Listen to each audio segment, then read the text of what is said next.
There are some standard unit vectors. We denote them with I, J, and sometimes K, depending on what dimension we're in. They're simply these familiar vectors break.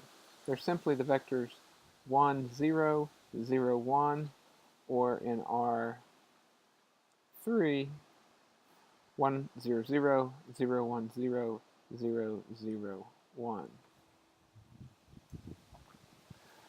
The distance between vectors will be computed like this. Again, recognize how similar this is to the standard notion of distance you might have seen before. For vectors u and v, given by coordinates u1, u2, u3, v has components v1, v2, v3.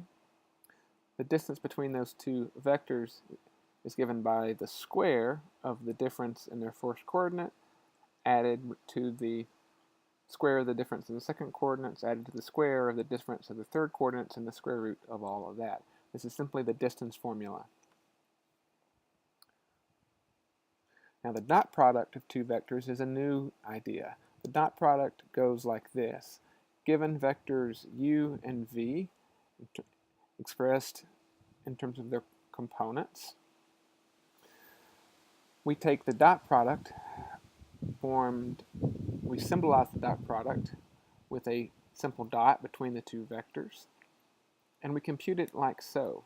We take the first coordinate of u and the first coordinate of v, multiply them together using normal multiplication of real numbers, and then add that to what we get when we multiply the second coordinates together, and then add that to what we get when we multiply the third coordinates together. So u3 times v3.